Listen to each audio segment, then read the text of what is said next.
Welcome to the Let Me Bend Your Ear podcast. My name is Frank. I'm the host of the show. And sorry, guys, I'm a little bit late. I know I posted a little earlier that I was going to come on about 9:15. So obviously it's not 9:15, a little bit later than that, but I'm happy to be on. I hope everybody has had a fantastic weekend. Looking forward to doing this episode as well. Before we get into that, though, just a couple of housekeeping items. So, again, this is the Let Me Bend Your Ear podcast. I'm Frank. I'm the host of the show. If this is your first time checking out either this live video or listening to the audio feed later, thanks for checking out the show and seeing if you like it. If you're a return listener or watcher, thank you for coming back. I really appreciate it. So, the show can be consumed in different mediums. So obviously I'm doing a live now. Recently I've started recording the podcast live. So I'm here on Twitter. Hey, everybody on Twitter at Bend Your Ear Pod. Over here on Facebook. Hi everybody, Facebook. I'm on my personal Facebook page, but this will be on the Let Me Bend Your Ear Facebook page after I record and I put it up later. I will start to broadcast from the Facebook page once I get more likes there. I've got more followers here on my personal page. That's where I'm going to do the live here, and then I'll post a video on the podcast page. So I would ask, if you're interested or like the show, or even if you don't listen to it every time, if you could like the Let Me Bend Your Ear page. I want to get more likes on that page. And if you could subscribe to the YouTube channel, that's Let Me Bend Your Ear podcast. And if you're listening to it on the podcast feed audio later, that's great. That's fantastic. I really appreciate that. The podcast is available on Apple Podcast, Google Podcasts, Spotify, Stitcher, TuneIn, Castbox, and Amazon Music, so you can listen to it through your Alexa at home. So that's another new way you can listen to it. You can also get episodes directly from the website. The show does have a website. It is www.letmebendyourear.com. And you can get all the episodes there and download them there all the time as well. And also, if you search for the show on Google, if you just type in Let Me Bend Your Ear podcast, there'll be other podcatchers that the show is available on. I don't know all of them, and I don't really broadcast those because I'm not officially members of them. I know some people just catch podcasts from all the feeds. So if you find it that way, that's fine. If you have a feed that I haven't mentioned before that you have the podcast on, that's great. The other thing I would ask, if you're a regular listener to the show, two things I would ask, actually. One, especially if you listen on Apple Podcasts, but on any podcast app, please rate and review the show. If you like it, give it a 5-star review. This is super important. If you're not familiar with how podcasting works, so obviously I'm an independent podcaster. So any advertisement or any kind of exposure that I get is word of mouth and me getting out there. So if you rate and review the podcast, especially on Apple Podcasts, what that does is, if someone is searching for a new podcast, what it'll do is, the more ratings and review a particular podcast may have, the higher profile it gets in searches. So if they're searching for a movie podcast, then if there's a lot of rate and reviews on this one or anyone, it'll pop up at the beginning. And this is how people can find new podcasts, especially podcasters that don't have a large following or not well known. So that's really the biggest way for us to get listeners. So if you could do that, I'd appreciate it. Like I said, on any podcasting app, but definitely specifically Apple Podcast.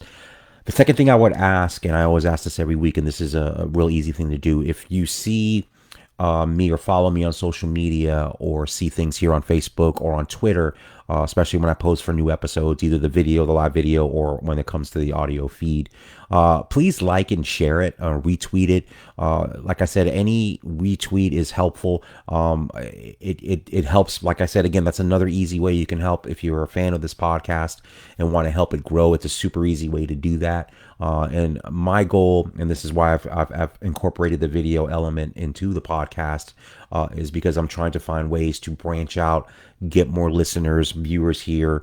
Even if there's really the viewership drives people to the audio podcast, that's great. If people want to watch the videos, even whether now live or later, that's fine too. It's just more ways I'm trying to get out there, get the show out there, promote myself as far as the podcast, and hopefully people will enjoy to listen to it. So this podcast is, uniquely focused on movies now. It's really the three things that I'm passionate about are movies, sports, and politics. I have taken a break from politics, I think for obvious reasons. It's not really something I'm interested in doing right now because of the nature of what's been going on the last year or so. So I've kind of stayed away from it. I'll get back to it eventually. Sports, I do here and there. I did an episode a few episodes back with Chad from Sports Car Unleashed on the NFL draft. We're actually going to do part two of the NFL draft is next week. So after that, we're kind of going to do a post-mortem on that, on kind of what the top 10 teams or something like that picked. And then we'll discuss, like we did before, kind of a part two of our two teams. Chad's favorite team is the Titans. Mine is the Tampa Bay Buccaneers. So we'll probably do we'll do a part two of our NFL deep dive episode. Chad's really follows college players, follows the draft. So he's a good resource for that, because that's not my area of expertise. I know almost everything about the NFL, but I don't really follow the draft, the college draft going into the NFL. That's not something that I'm super interested in. So Chad's a good counterbalance for me to give me that information and to kind of fill that void. So that should be a fun show. And talking football with him is great anyway. So look forward to that. That's coming up shortly. All right, so tonight I'm going to review. I've promoted it last couple of days. So we're going to do two movies again today. The first movie is going to be Mortal Kombat. The second movie will be Promising Young Woman. So obviously the second movie has been nominated for an Academy Award. I know the Oscars are happening right now. I record this live. I'll watch it at some point, probably later or tomorrow. I'm recording it now, so we'll see what happens. I haven't seen a lot of the Oscar-nominated films. I've seen Sound of Metal, which I reviewed last week, and I've seen Promising Young Woman, which I'll review shortly, obviously. So let's get into Mortal Kombat first, though. So Mortal Kombat is, of course, a movie. If you were aware of the video game, this was a video game that was popular in the early 90s. I'm not a huge video game person, but I was a fan of this video game. At the time it came out, it was super controversial because the game was extremely, extremely violent. So obviously it's a battle game. It's a two-person fighter game. And the thing that made it controversial was the characters in the game would have specific finishing moves, and they were completely violent. One would pull the heart out of another one, or one would, shoot a chain with a hook. That way, you had someone free. Some were not as violent, some were super violent. The game was aggressively violent and bloody. So of course, people had a cow about it and were worried about the violence. And of course, that's always a theme with video games or movies, how they affect children and blah blah blah. So in the 90s, the game was huge, and in the 90s they made a couple of movies, Mortal Kombat, and then Mortal Kombat, I think, Annihilation. I didn't see either one of those movies. From what I've heard, those movies were awful.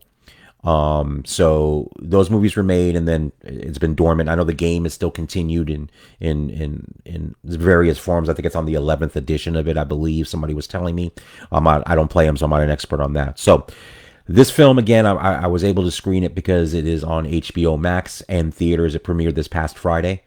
So I was able to watch it on HBO Max. I've stayed the last couple of episodes. I prefer to watch movies in the theater. I'm in Florida, so I have the ability to do that. It's just, unfortunately, I have two small children, and weekends are pretty much packed with getting them around to do stuff, and getting to the movies is hard for me, and I miss it. Hopefully soon, in the next few months, I'll get back to where I'm regularly kind of seeing these movies in the theater, because that's where I prefer to see them anyway.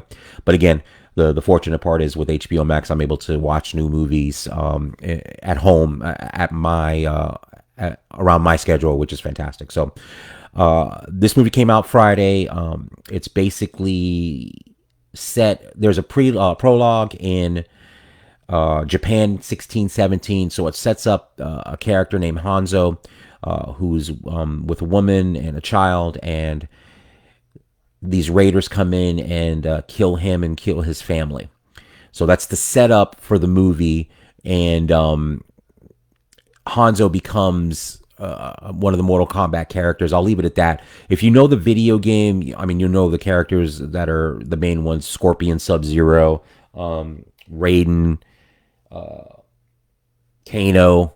So and a bunch of other characters show up. So the main story is it goes to the present day, and basically, in a nutshell, there's an Earth realm and an Out realm. So these beings in the Out realm, which is run by Sub-Zero, is looking to conquer champions from the Earth realm so they can take over. So that's kind of the basic story. I mean, a thing like this with Mortal Kombat, it's kind of, I reviewed Tom and Jerry a couple of weeks ago, and it's this kind of movie. It's tough to review in the sense that, not that I can not give my opinion on it, but it's a situation where, look, the movie's based on a video game, so there's only so much you can expect. But even with that being said, I expect it to have a good story and for me to be engaged in what the story is and the movie. So I'm going to work backwards. I'm not going to talk about the plot. I gave you the basic story. Let me start with the things that I liked about the movie. So what I did like, they tried to infuse a sense of humor in the movie. Probably my favorite character in the movie is Kano. So he was funny, kind of a smart ass. So that character I thought was entertaining. I thought Hanzo, who becomes Scorpion, is fantastic. I thought he did a really good job. The fight sequences are really good. A lot of good martial arts action, and there's bloody violence. If you're looking for R-rated violence based on the R-rated video game, you're going to get that with this movie. It delivers that. Like I said, you can tell it's made with a very good budget, so it doesn't seem cheap. It doesn't seem. It seems really put together. The special effects are really good, and some of the fight sequences are excellent. So that's the part I liked about it. So if you're going in looking for that, I don't think you'll be disappointed. I think you'll enjoy it.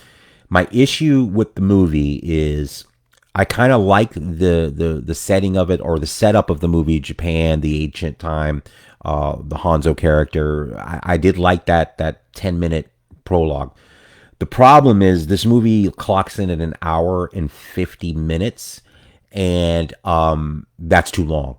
I reviewed, if you listen to the last episode, I reviewed Nobody with Bob Odenkirk. One of the great things about that action movie, there's not a lot of story. It gets right to the point, and it's 92 minutes long. So I think Mortal Kombat could have benefited from probably trimming about 20 minutes, because it felt long. And considering the story is pretty basic, the movie shouldn't have been that long, and it felt it. So it kept me from being super engaged all the way through. Like I said, there were things I liked about it. I mean, the actors give their all in it. Like I said, the martial arts sequences are really, really good. The special effects are really, really good. And some of the references to the game. So if you know the game at all, I've played it, there's some callbacks to the game that are fun if you're a fan of the video game. And like I said, I played the original game. I haven't played any of the iterations since then. But the callbacks to the game, some of the moves that the fighters employ in the movie, bring back the game. So that part was fun, because it's nostalgic like anything else. But it was fun. But again, as a movie itself, I think it kind of dragged going into the third act.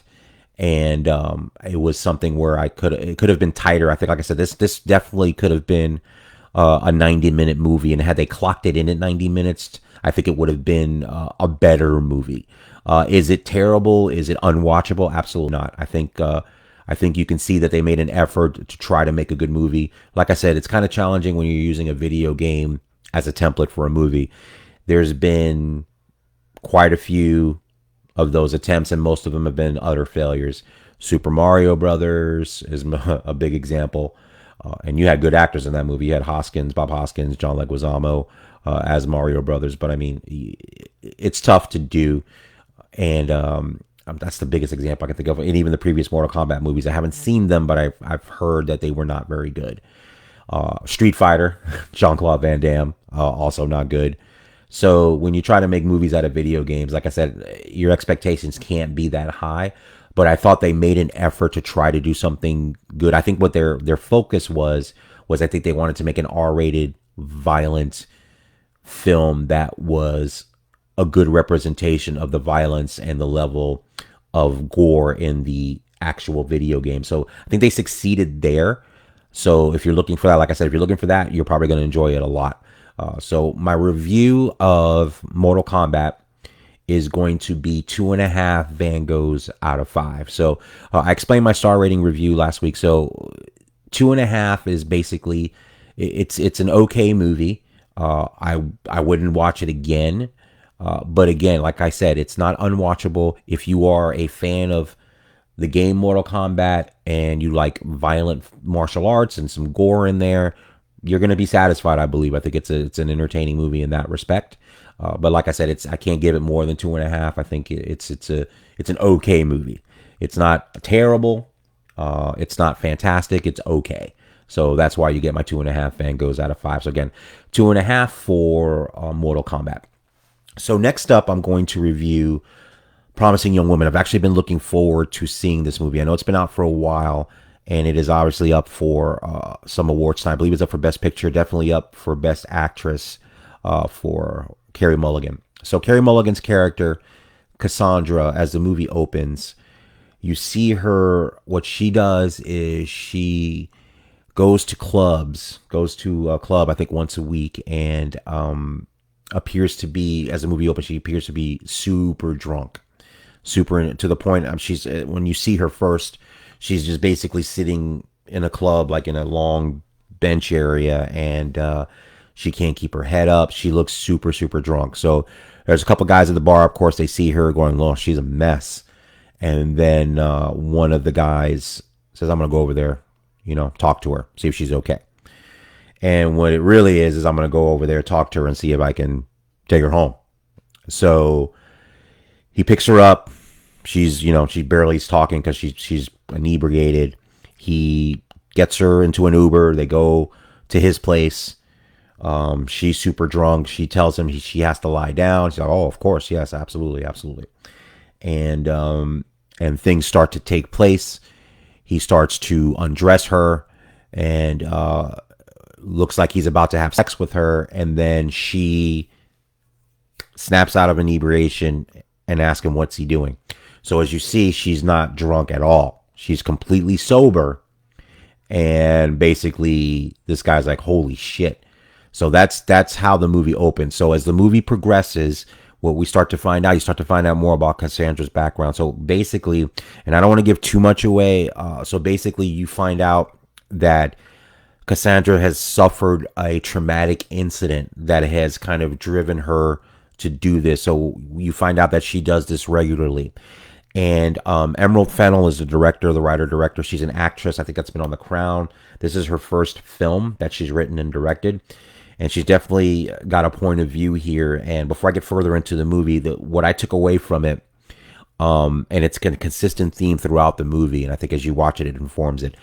And I think it's actually pretty smart and realistic. So obviously, this is a movie regarding date rape, or things that happen to women who are not a full consciousness, in the sense that they're drunk or they're in some kind of altered state. But that's not the important part. The movie really does a good job of the people, the men in the movie that pick her up and take her home. Like in a different movie, you would see, like, not to say that they're not creepy, but they would be the stereotype would be like he would be a sleaze bag, like obviously sleazy, and you see where this is going. What she does here, and I think it's intentional, is she really plays in the gray area. And I think her point is there is no gray area when you think there's a gray area.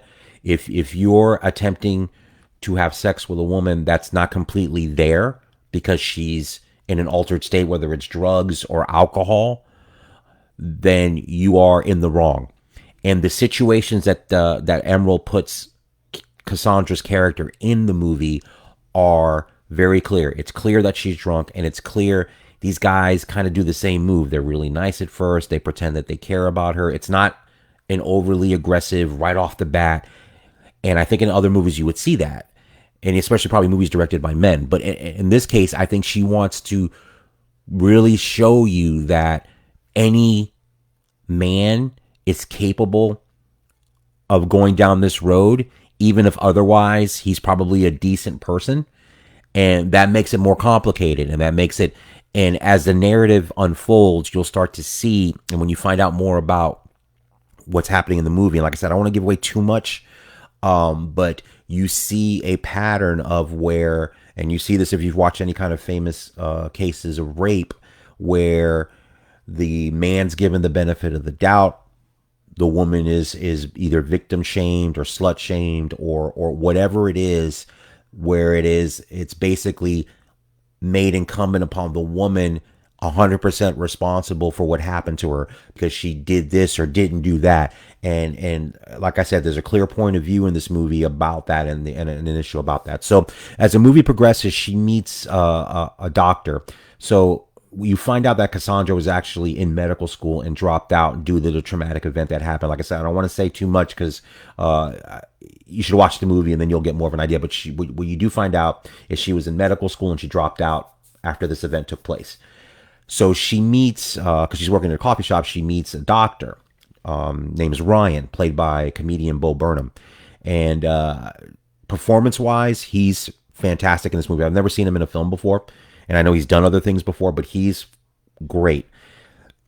And it's a great character because what happens is they start to form a relationship as she's doing these things, deceiving these men, trying to, set a trap. And it kind of subverted my expectation a little bit because I think going in, I thought, I wasn't sure if she was hurting these men or what she was doing because what they do is she has a book of she's checking people off and they're different colors and they never show her doing something violent at the beginning. They never show her. They just show her on a couple of occasions when she's on a couple of these dates confronting the guy that's about to have sex with her, knowing that she's completely zonked or pretending to be drunk, that they think she's drunk. So there's an implication that maybe on some of these dates that go farther or more violent, that some things happen more violently, but they don't show it. But her relationship with Ryan is genuine. He's a nice guy. He likes her a lot. She starts to like him. So then, of course, that results in a conflict. Does she continue down this road of reckoning? Because what this is kind of a different type of revenge movie. So, revenge movies happen all the time, but this is kind of one with a little twist on it. So, Bo Burnham and Carey Mulligan, their chemistry is great. Their relationship is good. So it seems like her life is kind of taking a positive direction, but things start to happen that kind of pulls her back into doing it. And again, I know I'm being vague intentionally, but there's one twist in the movie that happens, and then the end of the movie I thought was really satisfying, and I'll get to that. So, like I said, the movie has a definitive point of view, and like I said, it really shows you two things. One, that a man in any given situation, unfortunately, if depending on his mindset, can do things that are horrific, even if that's normally what they don't do. And that's why, like I said, that's why I think this movie is really smart, because I think it would have been easy to almost give guys a pass, say, look, not every guy's like this. Anyone that would do that must do it all the time, or they're a serial rapist. And that's not the case. A lot of times with these cases, it's a crime of opportunity. It's not even a crime of, you get the spooky boogeyman out there, that accosts a stranger in the street, and it's a crime of that. This is more almost insidious, and that's the way the movie shows it. It's in a situation where you found a woman in a state of weakness because she's not fully there, because she may be inebriated, or for whatever reason her faculties are not there, and then you take advantage of that as a crime of opportunity. So like I said, the movie does a really good job of illustrating how horrific that is, and illustrating the damage that it causes to women. And as the movie progresses, she kind of escalates what she does. There's a scene with Alison Brie from Glow, if you know her from Glow, and Mad Men, is an old friend of hers. And that's the thing this movie does as well, too.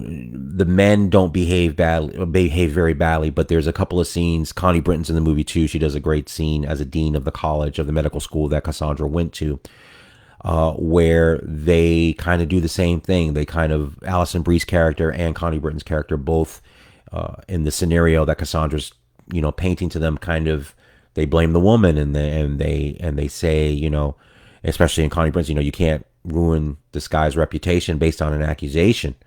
And the guys always get the benefit of the doubt, not just from other guys, but from women as well, which is even more alarming.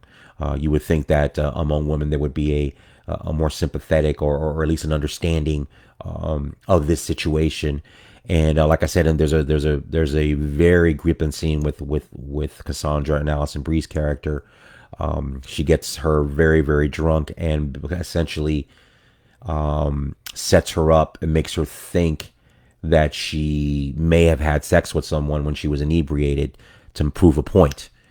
And it's disturbing because that's Cassandra feels that she has to go to that level because people don't understand what's happened to her and the traumatic event that's happened, and that they people just kind of brushed it off because her character is driven by, I think, the well, I know, but from watching it, is driven by the the way everyone has moved on from this incident except her, and she's angry about it, and she feels that there needs to be a reckoning for it.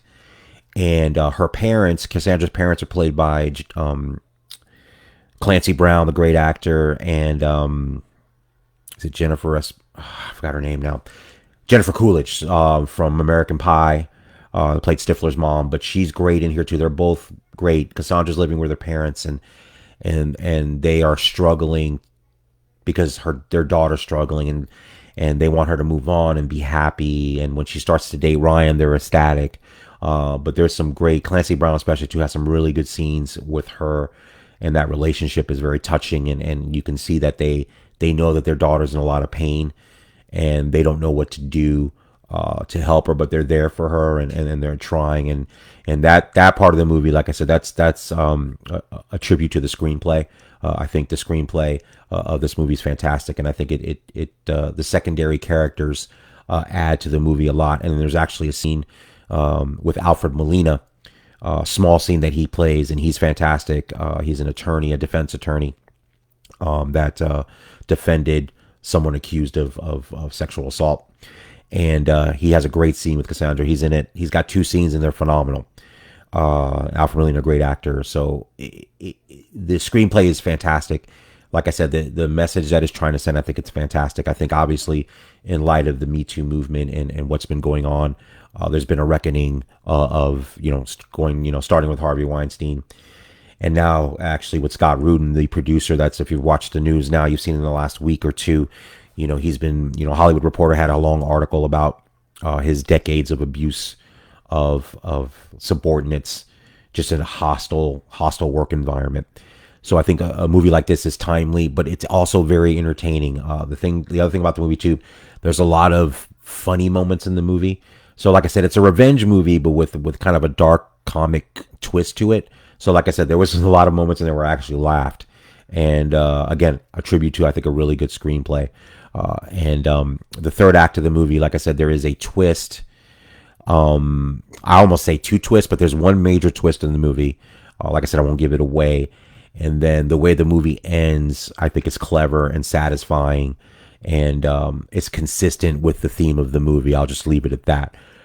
But I'll start with the performances. Carey Mulligan as Cassandra was fantastic. She did a great job.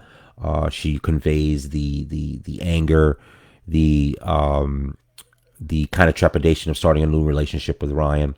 Again, I'll bring up Bo Burnham. I think he's one of the best performances in the film as Ryan, her potential new boyfriend, as someone that comes in and offers some kind of hope for Cassandra to kind of move on from this situation and move on from the trauma. Because I think another theme in the movie, and I don't know if it was intentional or not, but I picked up on it as I was watching it. And a lot of these revenge movies, I think, do it as well. Even if you feel her character, you feel that what she's doing, I don't know if I want to use the word justified or not, but you sympathize with the character because you know she's been through something, and she's going after people that are just not very good people.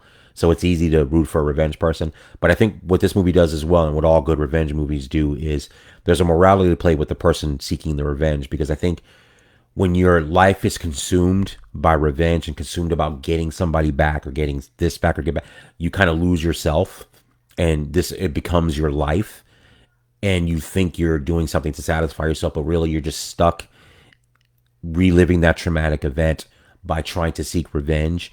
And I think by having her have this relationship with Ryan in the movie, I think it really has her revisit what she's doing, and then she really seriously considers whether it's time for her to move on. And I think that's an underlying theme in this movie that I think gives it a lot more depth to than just being a regular this happened to her. Now she's seeking revenge, and then she's going to get what she wants. I think it added a lot of emotional depth, and I think it's a realistic portrayal of how revenge, even however justified you may think it may be to yourself, or however you were wronged and you think you need to get people back that haven't suffered the reckoning that you think they should have suffered. It eats at you because it consumes you even more than the people you're trying to get back because they've moved on with their lives, and you're the one that's actually suffering the pain because you're living in that constantly every day, and it kind of just rots you from the inside. So I think that relationship, like I said, with Ryan, really kind of gave it some emotional weight, which leading into the third act of the movie, like I said, is fantastic. So, as things escalate, like I said, I don't want to give too much away. I highly recommend Promising Young Woman. It's really, really good. It's very entertaining. I will give one thing away because it's been in other reviews, and to underscore kind of the funny parts of the movie that kind of lighten it a little bit. There's a great scene when Ryan and Cassandra go out on a date. They're at a pharmacy, and a song comes on the PA system in the pharmacy, and it's a song by, of all people, Paris Hilton. I don't even know the name of the song. So the song's playing, and I didn't even know it was Paris Hilton until Cassandra's character she says, "Oh," because what happens is Ryan starts singing the song in the pharmacy in front, and he knows all the words. He knows all the lyrics. So Cassandra's like, "What? You know all the lyrics to a Paris Hilton song?" So they start singing it together, and there's a montage of their relationship. Very funny, very well done. The song actually seems perfect when you watch the scene. So things like that kind of lighten it a little bit. So I think like I said again, I think I'm a huge fan of the screenplay. I'm looking forward to see what Emerald Fennell does next. It's an original movie. Like I said, it's a spin on the revenge thriller. And like I said, I think you'll really enjoy it a lot. So I'm going to go ahead and give Promising Young Woman 4 stars or 4 Van Goghs out of 5. It's really, really good. I would watch it again. Very entertaining, very topical. Like I said, it has a very definitive point of view, and I think it's a very important point of view. I think, there's a lot of people out there that a lot of men that think they're good dudes, and when the situation presents itself to really be a good dude, they're not. And it may only happen once, but that's one time too many. And I think that's the point, at least that I took away from that movie. And I think a lot of times it may only happen once where a guy sexually assaults a woman when she's not in her right frame of mind because she's inebriated, and they just move on and go on with their life and don't even think they did anything wrong. And it may have been the only time it happened. But again, I think the movie does a great job of illustrating that's one time too many because it should never happen. But again, very entertaining. Carey Mulligan was fantastic as Cassandra. Like I said, Bo Burnham was great. And like I said, you have some great performances. Clancy Brown, Jennifer Coolidge, and Alfred Molina in a couple of scenes that he's in. So again, I'm going to give Promising Young Woman 4 Van Goghs out of 5. And Mortal Kombat, as I reviewed a little earlier, 2.5 Van Goghs out of 5. So I hope you enjoyed this episode. Again, if you're watching live now, great. Leave comments here. If you've made comments, I don't look now because I try to stay focused on the podcast. So leave comments now, or if you want to leave it, if you watch it later, I'll definitely read them all and I'll respond. You can follow the show, of course, here on Twitter. Hi, Twitter, at Bend Your Ear Pod. Hey, Facebook, Let Me Bend Your Ear.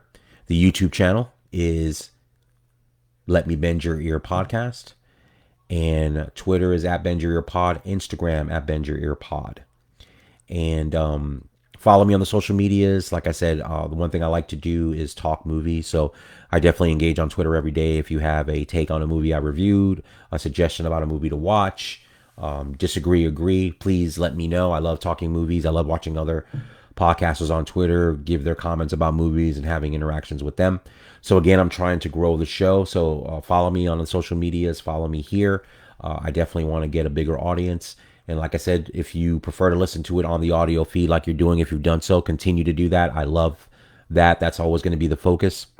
So the podcast, again, is available at Google Podcast, Apple Podcasts, Stitcher, TuneIn, Spotify, and Amazon Music. And like I said, wherever you get podcasts or podcatchers, it's usually there. Like I said, you can look it up on Google. It'll pull up right away under Let Me Bend Your Ear podcast. Either if you go to the website, you can get all the episodes there. Again, www.letmebendyyourear.com. The email for the show is bendyourearpodcast@gmail.com. And again, as we move forward, I'm going to have a sports podcast in the next week or two with Chad regarding the draft. And like I said, I'm still probably going to be movie centric going forward for the next little bit. If I run out of new movies to review, I may do a new one and an old one or some old ones. I do want to recommend, before I get off the line, what I have been doing. Most things are digital, and I don't really buy physical DVDs with one exception. So I've reviewed a couple of movies that I've purchased from Criterion. So this is a free plug. I don't get anything from Criterion. If you are a movie buff, and you probably already know this if you are, but if you are interested in movies of alternative movies, old movies, classic movies, you can't go wrong than buying a Criterion Blu-ray. I reviewed In the Heat of the Night a couple of months ago after I bought the Criterion of that. So that movie came out in 1967, I believe. And I made this comment when on the review of the show. My son came in, who's 21, and he sees me watching the movie, and he's never heard of it. And I told him what it was. I told him the year it came out, and he goes, that movie looks new, because that's the quality of the print and how it looked. So Criterion, if you don't know, they take movies, they give it the royal treatment. They clean up the print, they clean up the sound. They add commentary, the director commentary. They add documentary footage or new documentaries. So I've reviewed a couple of Criterions. I've reviewed Fisher King, the Terry Gilliam film. I reviewed In the Heat of the Night. And I've got a couple in the queue I just haven't gotten to. I'm really looking forward to reviewing. This will be coming up on an upcoming episode. I'm a big fan of Stanley Kubrick. One of my favorite Kubrick films is The Killing, which is one of his early movies. And I've got the Criterion of it, so I'm excited to watch that Criterion to see how it looks. But plug for Criterion. I know Criterion has a channel now, so you can even stream them and watch it. But if you want to have, that's the only DVDs really I purchase now, is when I want to see a classic film that I want. Oh, I have the Seven Samurai as well, Kurosawa. So looking forward to reviewing both of those on the Criterion. But definitely check out Criterion. They do unbelievable work on this. So if you're a movie lover and appreciate old movies and want to see them presented in the best way possible, best picture, best sound, you definitely want to do that. So definitely check out Criterion. So again, I hope you enjoyed this episode. This is, like I said, this will continue to be kind of a movie focused podcast. I hope you enjoy the live videos. If you watch them now or if you watch them later, I appreciate it. If you listen to the audio podcast feed, I appreciate that as well. So again, follow me on the social medias at Bend Your Ear Pod, Instagram and Twitter, and YouTube channel, Let Me Bend Your Ear Podcast. So again, thanks for joining me. Sorry I came out a little bit late tonight. I hope everybody has a fantastic week, and take care.